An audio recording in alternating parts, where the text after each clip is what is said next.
Hi everyone, आप सभी लोगों का चैनल में स्वागत है।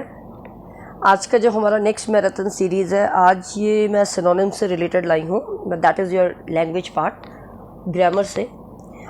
मैंने आप लोगों को एक कम्युनिटी टैब में लिख के भी दिया था कि अकॉर्डिंग टू योर विश बहुत से बच्चों का रिस्पॉन्स आया कि आप लोगों को यूनिट वाइज चाहिए। So what I feel is that सभी की कुछ ना कुछ प्रॉब्लम्स इस तरीके से हैं कि राइटर्स करा दीजिए, कुछ करा दीजिए। तो I think that will be much better कि अगर हम यूनिट वाइज सेक्शन को लेते रहें, मतलब यूनिट में एक यूनिट को हम 2 दिन में डिवाइड कर लेंगे। जैसे हमने फर्स्ट यूनिट करी, सेकेंड यूनिट करी, तो उसको 2-2 दिन का टारगेट लेके हम क्वेश्चंस को कवर अप करेंगे। एंड यस, जिन लोगों को 50 क्वेश्चंस की मॉक प्रैक्टिस सेट चाहिए, वो भी हमारे यहाँ ऑनलाइन प्रोवाइड है। थंबनेल में दिए हुए नंबर से आप संपर्क कर सकते हैं। बहुत ही रीज़नेबल प्राइस पे आपको 20, मतलब जब तक आपके एग्ज़ाम चलेंगे, before your exam, that is 16 अगस्त तक आपको प्रैक्टिस सेट के पूरे PDF मिल जाएगी, विद आंसर सोल्यूशन मिल जाएगा। जो आज भी अगर ज्वाइन करेंगे, प्रीवियस भी आपको क्वेश्चन पेपर मिल जाएंगे। तो the one who are interested to join mock test series, वो लोग भी संपर्क कर सकते हैं ऑनलाइन प्लेटफॉर्म पे। बाकी जो लोग यूट्यूब पे कर रहे हैं, उनके लिए मैं मैराथन सीरीज़ प्रोवाइड करा ही रही हूँ। मैराथन सीरीज़ में ही मैं आपको सारे जो आपके जो पूरा द कंप्लीट यूनिट जो है, मैं एक एक करके सारी यूनिट्स को कवर अप करेंगे। अब तो मैं यूनिट वाइज लिखूँगी marathon series. Okay, next Monday से ये स्टार्ट होगा, क्योंकि I have to work on that. तो मंडे से मैं आपको marathon series unit wise provide करूँगी। And I am telling you, the unit which is much large या big, we will divide into 2 or 3 sections so that you can get a bulk of questions related to that part easily। क्योंकि बहुत बड़ी बड़ी अगर unit है तो उसमें कुछ ही क्वेश्चंस बन पाते हैं। And I will extend the number of questions as well Monday से। सो जिन लोगों ने अभी तक इस चैनल को सब्सक्राइब नहीं किया है, please do subscribe this channel and please increase as much as you can. और आप लोगों को मैं कुछ नए टॉपिक्स लाइक लिटरेरी टर्म्स को मैं आपको डिजिटल बोर्ड के थ्रू एक्सप्लेन करके वो वीडियोस डाल दूंगी, तो आप लिटरेरी टर्म्स को भी वहाँ से पढ़ सकते हैं। So thanks for giving your support and your response. चलो स्टार्ट करते हैं आज की वीडियो, दैट इज़ सिनोनिम्स। सबसे पहला क्वेश्चन है आपका, which one of the following is a synonym of word avert.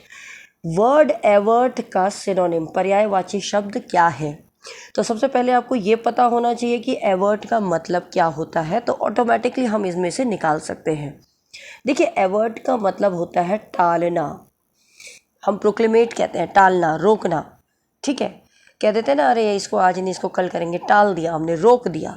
तो रोकना मतलब टालना, रोकना से लगभग मिलता है, तो prevent will be your right answer. देखिए, साथ ही साथ आप याद कर लीजिए, रटने की बिल्कुल भी ज़रूरत नहीं है। जैसे जैसे बोल रही हूँ, आप साथ ही साथ इसको याद कर लीजिए। आपको याद हो गया होगा, एवर्ट का मतलब होता है टालना, और इसका अगर पर्यायवाची यहाँ पर जो दिख रहा है हमें, वो है प्रिवेंट, रोकना। नेक्स्ट क्वेश्चन पे चलते हैं, that is your question number 2। Which of the following is a synonym of the word erratic. Erratic, erratic का मतलब होता है, अगर मैं हिंदी में बोलूँ तो इसको कहते हैं अनियमित। हिंदी में अगर मैं इसका वर्ड निकालूँ, अनियमित। ओके, मतलब अनियमित का मतलब ये होता है कि जिसका कुछ पता नहीं, कब हो कब ना हो। आई बात समझ में? यहाँ पर इसका सेंस ये है कि हमें पता नहीं। जैसे आपका, जैसे जब तक आप लोगों का LT का नोटिफिकेशन आया था और डेट का फिक्स नहीं हुआ था, तब तक आप लोग there was a erratic situation that time. पता नहीं था कि पेपर होगा, कब होगा, क्या होगा, है ना। तो वही वाली चीज़, इरैटिक मतलब अनियमित, दैट इज़ अनप्रेडिक्टेबल। यहाँ पर अनियमित को आप अनचेंजिंग से मत कंपेयर करना, क्योंकि अनियमित का मतलब यहाँ होता है जो चीज़ हमें पता ना हो, अनप्रेडिक्टेबल, कुछ पता नहीं भाई कब होगा, क्या होगा, इस सेंस में इसको अनियमित कहा है, राइट। तो आपका आंसर आएगा अनप्रेडिक्टेबल, मतलब जिसको हम सोच नहीं सकते कि भाई कब होगा, क्या होगा। नेक्स्ट क्वेश्चन है आपका क्वेश्चन नंबर 3 पे चलते हैं। ऊपर लाइन यही है, in which of the following questions choose one word which is similar to the meaning of the word. बात वही है, रिडंडेंट, रिडंडेंट, रिडंडेंट। रिडंडेंट का मतलब होता है अनावश्यक। इसकी मतलब पहले हिंदी में समझ लीजिए, अनावश्यक।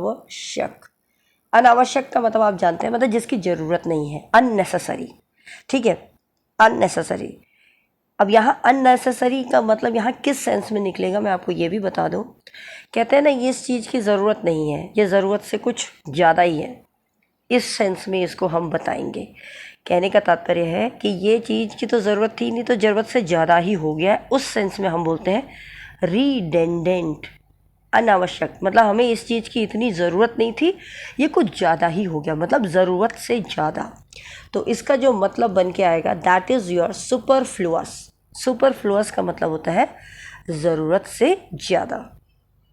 नेक्स्ट है ग्रीगेरियस। ग्रीगेरियस का मतलब होता है हम कह सकते हैं सुसामाजिक, मतलब जो सामाजिक हो। ही इज़ ग्रीगेरियस, मैं लिख देती हूँ। ग्रीगेरियस का मतलब होता है सुसामाजिक। सुसामाजिक, सुसामाजिक तो आप जानते ही हैं, जो सोशल हो, तो सोशिएबल, जो समाज के प्रति कुछ ज़्यादा ही मतलब सामाजिक हो। हम कहते हैं ना he is very sociable person, तो ही इज़ ये सुसामाजिक है, he is gregarious. Okay, next चलते हैं। नेक्स्ट वर्ड है आपका वेंडेटा। नेक्स्ट फिफ्थ है वेंदेता। वेंदेता का मतलब होता है झगड़ा, लड़ाई। ओके, झगड़ा, या आप कह सकते हैं लड़ाई, लड़ाई। तो ये फ्यूड होता है। फ्यूड का मतलब आप सभी लोग जानते हैं, झगड़ा। आप झगड़े को रिवेंज से मत ले लेना, क्योंकि रिवेंज का मतलब यहाँ होता है बदला। So this will be not answer. ये लड़ाई, लड़ाई हमेशा बदले के लिए नहीं होती। जो बदले के लिए लड़ाई होगी that is called as revenge, लेकिन जो झगड़ा है भाई नॉर्मली झगड़ा हुआ है, that is feud. Okay, vendetta. Next चलते हैं डिफंक्ट। डिफंक्ट तो वैसे भी आप बता सकते हैं, इसका वर्ड ही अपने आप में बता रहा है, डिफंक्ट, DFUNT डिफंक्ट का मतलब होता है जो क्या हो गया हो, जब फंक्शनिंग करना बंद कर दिया हो, मतलब अब ये काम का नहीं है, तो मृत, एक्सपायर्ड, मृत। तो यहाँ पर है एक्सटिंक्ट, खत्म हो गया, ठीक है, एक्सटिंक्ट हो गया, मृत हो गया, मर गया। जैसे हमने कहा डायनासोर्स अब नहीं रहे, वो एक्सटिंक्ट हो गए, तो वो मृत है, डिफंक्ट है, ठीक है। नेक्स्ट क्वेश्चन पे चलते हैं, question number 7th। Let's have a look. Appropriate word for the earnest, EARNEST। Earnest का मतलब होता है बड़ा ही सिंसियर, सोबर, डिटरमिन्ड, सीरियस। ये शब्द निकल के इसके लिए आते हैं। और यहाँ पर जो वर्ड निकल के आता है दैट इज़ सोलम। सोलम, सोलम, इसका मतलब होता है बड़ा ही सिंसियर है, डिटरमिन्ड है, सीरियस है, मतलब कम बोलने वाला, सोबर, ठीक है। तो दैट इज़ अर्नेस्ट। नेक्स्ट चलते हैं 8th में, चलते हैं 8th क्वेश्चन। आई होप आपको ये क्लियर हो रहे होंगे। अगर किसी को भी कोई डाउट हो तो आप कमेंट सेक्शन में पूछ सकते हैं। नेक्स्ट क्वेश्चन चलते हैं लोथ, LOATHE। लोथ का मतलब क्या होता है? देखिए, लोथ का मतलब होता है किसी चीज़ या किसी वस्तु से नफरत करना। इसको लिख देते हैं, टू हेट समथिंग और समबडी।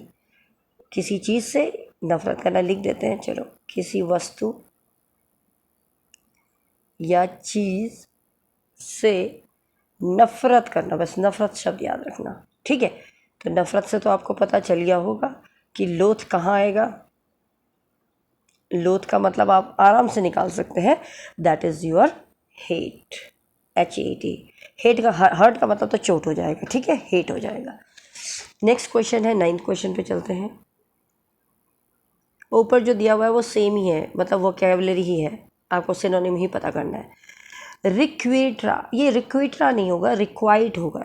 इसको थोड़ा सा चेंज कर लेते हैं, ये थोड़ा सा इसकी स्पेल थोड़ा सा चेंज कर लेंगे, just a minute. I think where it has went. देखिए, इसको थोड़ा सा चेंज कर लेंगे, इसको मैं आपको बता दूं। इस वर्ड को कट करके मैं वर्ड लिख रही हूँ, REQUITE,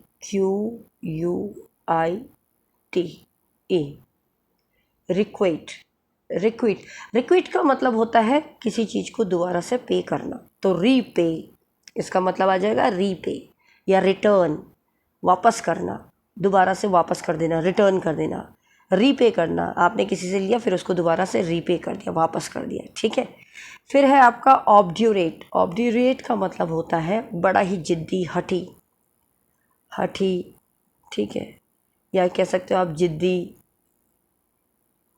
जिद्दी। तो जिद्दी को यहाँ वर्ड क्या आता है, एडमेंट, एडमेंट, ऑब्ड्यूरेट। ऑब्ड्यूरेट का मतलब होता है जिद्दी, हठी, इंग्लिश में है उसका एडमेंट, एडमेंट आ जाएगा। ओके, नेक्स्ट चलते हैं। अच्छा, मैं एक चीज़ और बता दूं, जिसमें कुछ बच्चों ने मुझे लास्ट वीडियो में कमेंट दिए थे। मैं आपका उत्तर आज दे दूंगी, because I was busy little bit. तो आज आपका मैं उसका उत्तर दे दूंगी जिन लोगों के प्रश्न में डाउट थे। आप ये मत समझिएगा मैम ने दिया नहीं, मैं दूंगी। मैं I will take my time and then I will definitely give you the answers of those, but today late in the evening I will give you the reply, जिन बच्चों ने मुझे कमेंट में क्वेश्चंस पूछे हैं। नेक्स्ट क्वेश्चन है compliance. Compliance का मतलब होता है, मतलब कॉम्प्लियंस का मतलब होता है बड़ी आसानी से मान लेना। तो स्वीकृति, हम इसको बोलते हैं स्वीकृति। स्वीकृति कह लो, या आप कह सकते हो संपूर्ण कार्य, संपूर्ण कार्य, ठीक है। तो अब स्वीकृति मतलब आराम से किसी चीज़ को मान लेना। अब आराम से किसी चीज़ को मान लेना, तो वो कैसा व्यक्ति होगा, बड़ा ही शिष्टाचार वाला होगा कि नहीं होगा, आप खुद सोचिए। भाई आपने किसी को कुछ बात बोली, उसने आपकी बात को बड़े आसानी से मान लिया, आपकी बात को मान लिया, तो ही इज़ व्हाट या शी इज़ व्हाट, हम कहेंगे तो बड़ा ओबीडियंट है। तो ओबीडियंस, ओबीडियंस का मतलब होता है किसी चीज़ को बड़ी आसानी से मान लेना। ओके, तो आपको पता चल गया होगा इसका answer, C is the right answer. Moving on to the next question, that is your question number 12th। Disparity. Disparity का मतलब होता है असमानता। ये तो आप निकाल सकते हैं, असमानता। असमानता का मतलब हो गया कि भाई बराबरी नहीं है, तो आप अब पता लगा सकते हैं डिस्पैरिटी का मतलब हो जाएगा inequality, inequality, right. Next question है आपका क्वेश्चन नंबर 13 है, आई थिंक, यस 13 क्वेश्चन है आपको ग्रोटेस्क्यू। आप इसको जैसा ही प्रोनाउंस किए, grotesque, I think it will be pronounce like that, grotesque. Grotesque का मतलब क्या होता है, देखिए ग्रोटेस्क्यू का मतलब होता है बड़ा ही स्ट्रेंज, विचित्र, जैसे हम कहेंगे विचित्र हिंदी में। अब यहाँ पर स्ट्रेंज वगैरह तो दिया नहीं है, वियर्ड भी नहीं दिया, वियर्ड को भी हम स्ट्रेंज ही बोलते हैं। लेकिन यहाँ एक वर्ड आया है बिज़ारे। बिज़ारे, बिज़ारे मैंने देखा है कई बार एग्जाम में वर्ड ऊपर बिज़ारे करके बहुत आता है।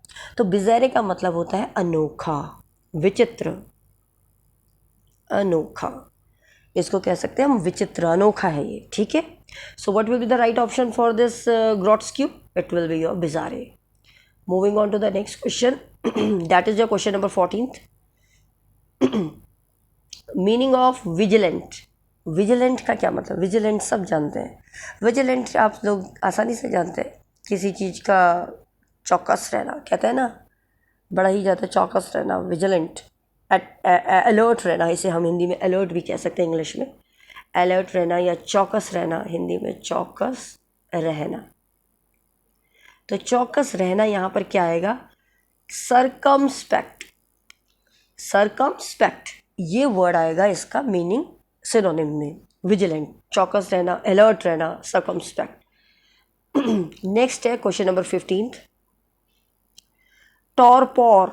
टॉरपोर का मतलब क्या है, देखिए सारे के सारे क्वेश्चन अभी बहुत सारे एग्जाम में थे, टीचिंग के ही एग्जाम्स की बात कर रही हूँ मैं, कोई भी स्टेट के, ठीक है, बहुत सारे स्टेटों के मिला के मैंने बनाए हैं, और ये एग्ज़ाम में पूछे गए वे सिनोनिम्स हैं। तो definitely they becomes very important for you as well for your upcoming exam, है ना। तो टॉपर का मतलब क्या होता है, टॉपर का मतलब होता है उदासीनता, क्या कहेंगे इसको हम, बड़ी सुस्ती, उदासीन, लेजीनेस, हम इन सब चीज़ों को इसको बताते हैं, उदासीन, उदासीन। कभी कभी होता है ना बहुत बड़ा ही बहुत ही हम ड्रॉजी फील कर रहे हैं, ड्रॉजी भी एक वर्ड आता है इंग्लिश में, ड्रॉजी का मतलब अरे स्लीपी, सुस्ती सी आ रही है, लेजीपन सा आ रहा है, उसके सेंस में यहाँ उदासीन है, दुख के सेंस में नहीं है, प्लीज़ ट्राई टू अंडरस्टैंड, ठीक है ना, ये उस सेंस में सुस्ती आ रही है। टॉरपोर, टॉरपोर का मतलब अब यहाँ पर आप निकाल सकते हैं extreme mental and physical sluggishness. Sluggishness का मतलब होता है लेजीनेस, ड्रॉजीनेस, ठीक है। तो बहुत ज़्यादा दिमाग से भी और फिज़िकल से भी बहुत ज़्यादा लेज़ी हो रहे हैं कि काम करने का मन नहीं कर रहा है, आलसी हो रहे हैं, तो उसको कहते हैं टॉरपोर। नेक्स्ट है आपका वर्ड 16th में चलते हैं, मॉडरेट। मॉडरेट तो सभी मेरे को पता कर लेंगे। मॉडरेट का मतलब होता है नरम, बहुत कठिन नहीं, बहुत हार्श नहीं, है ना, हार्श नहीं, नरम जिसे हम बोलते हैं हिंदी में नरम, दैट मीन्स नॉट एक्सट्रीम, बहुत लेवल तक नहीं, ईजी, है ना, मॉडरेट। फिर आ जाता है इम्प्रॉपरिटी। इम्प्रॉपरिटी का मतलब होता है जो हमारे अनुचित ना हो, अनुचित कार्य। अनुचित मतलब जो हमारे लायक ना हो, ठीक है, हिंदी में इसको बोलते हैं अनुचित कार्य।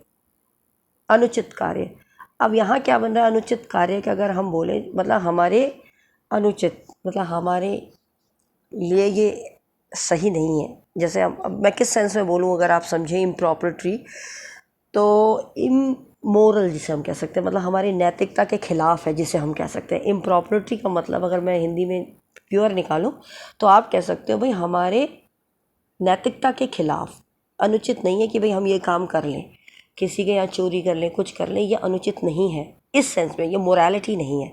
तो यही आ गया actions that are morally wrong.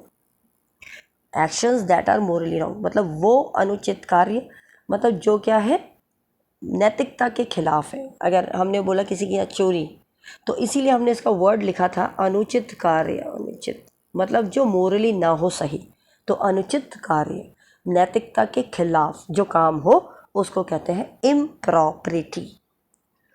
Next question है बिजारे, दोबारा आ गया, देखिए बिजारे।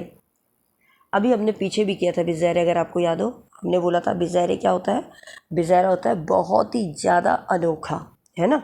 तो यहाँ पर कहीं पर दिख रहा है अनोखा, हाँ, स्ट्रेंज, वेरी स्ट्रेंज और अनयूजुअल। वेरी स्ट्रेंज और अनयूजुअल, इसे बताने की ज़रूरत नहीं, ऑलरेडी ऊपर क्वेश्चन, अगर अब मैं आपसे यही पूछूं कि आपको याद होगा कि बिजारे किसका सिनोनिम बन के आया था, तो दैट वर्ड वॉज ग्रॉस्क्यू। ग्रॉस्क्यू, ग्रॉस्क्यू, मैंने आपको बोला था इसको आप प्रोनाउंस ऐसे कर सकते हैं, वेट।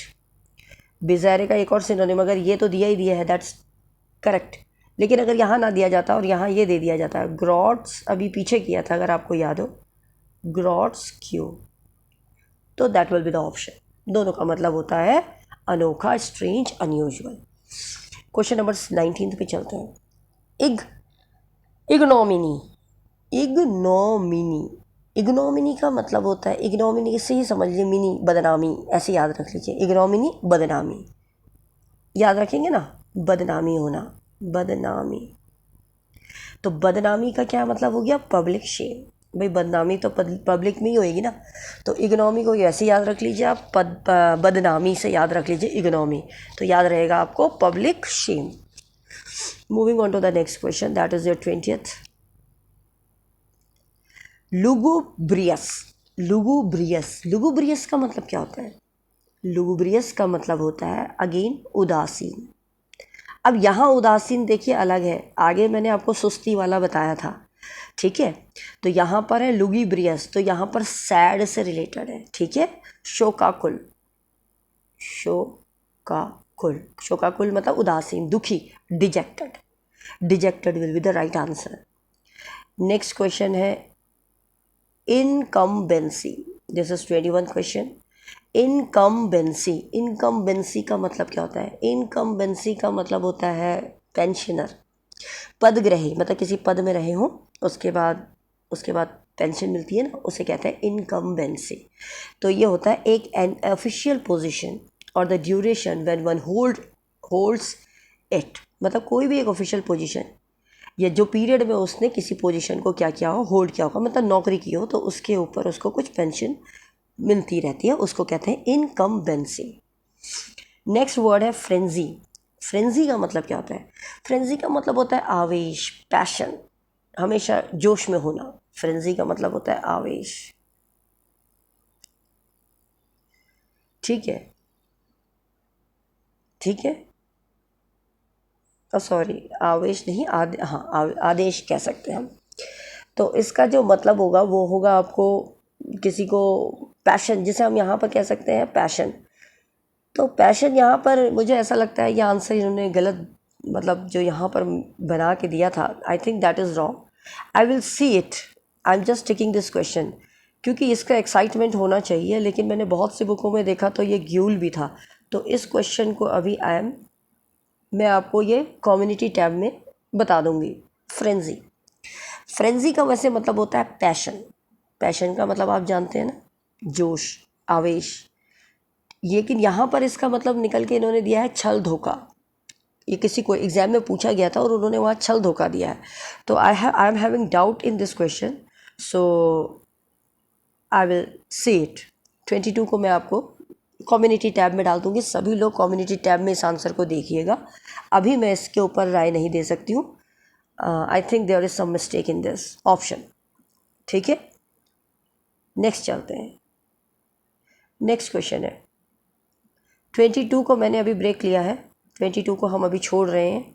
आंसर तो जो आंसर एग्ज़ाम में पूछा गया था और एग्जामिनर ने जो आंसर दिया था दैट वाज ग्यूल। लेकिन फ्रेंजी का मतलब यहाँ आदेश या पैशन, आवेश या पैशन है, तो उससे हम एक्साइटमेंट को भी कह सकते हैं।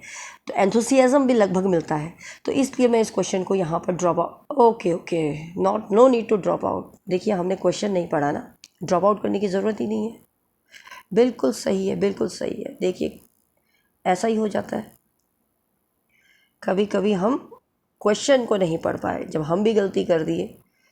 Y to drop out, sorry we will not drop out, क्योंकि क्वेश्चन ही उसने ये बोला नॉट अ सिनोनिम। देखिए हमने सिर्फ सिनोनिम देखा, यही हम गलती कर देते हैं और ये गलती मुझसे भी हुई है, हो जाती है। एग्ज़ाम में सिर्फ हमने सिनोनिम पे ध्यान दिया, हमने क्वेश्चन को ध्यान नहीं दिया। तो देखिए क्वेश्चन को पढ़िए, वही है एग्जामिनर क्वेश्चन गलत नहीं देंगे। देखिए विच of the following is not a synonym of frenzy, that's great. बिल्कुल सही, मैंने आपको कहा था एक्साइटमेंट, एंथुसियाज्म और रेज, ये तीनों के तीनों तो इसके सिनोनिम बन रहे हैं, है ना। तो हमको लगा कि भाई ये सिनोनिम पूछ रहा है तो सिनोनिम पूछ रहा है, तो ये 3 ऑप्शन इसने इसी के दे दिए। How is it possible? So we have to look into. हमने ये नहीं देखा, मैंने नहीं देखा, सॉरी, आप में से बहुतों ने तो देखा होगा कि नॉट भी था। तो सिनोनिम कौन सा नहीं है? That is your guile. बिल्कुल सही, इसको बाद में देने की ज़रूरत ही नहीं। समझ गए होंगे आई होप कि कौन सा सिनोनिम नहीं है, वो फ्रेंजी का, क्योंकि फ्रेंजी का मतलब होता है आवेश, पैशन। उसका सिनोनिम, अब सिनोनिम कौन कौन से हैं? रेज है, एक्साइटमेंट है, एंथुसियाज्म है। ये सब के सब का मतलब ही यही होता है, आवेश में होना, पैशन में होना। लेकिन जो ग्यूल वर्ड है, इसका मतलब होता है छल या कपट या धोखा। छल या आप कह सकते हैं धोखा। ठीक है, तो ये क्वेश्चन तो आप सभी को याद रहेगा, I know. Moving on to the next question, that is your question number 23। Pick out the right option which expresses the meaning of the word jealous. देखो जेलस का मतलब तो सभी निकाल सकते हैं, ईर्षा। जेलस का मतलब ईर्षा होता है, एनवियस। मुझे पता है ये सभी ने कर लिया होगा, ईर्ष्यालु जिसे हम कहेंगे। Moving on to the next question, that is your 24th question. Charming and witty may be expressed as. Charming and witty, charming and witty का मतलब होता है बड़ा ही सुंदर दिखना और बड़ा ही बुद्धिमान होना, क्लेवर होना, ब्रिलियंट होना। तो उसका वर्ड का सिनोनिम है स्किंटिलेटिंग। स्किंटिलेटिंग का मतलब होता है ब्रिलियंट और क्लेवर। तो आई होप लिख लेते हैं, चालाक। और चालाक भी कैसा? होशियार, ठीक है।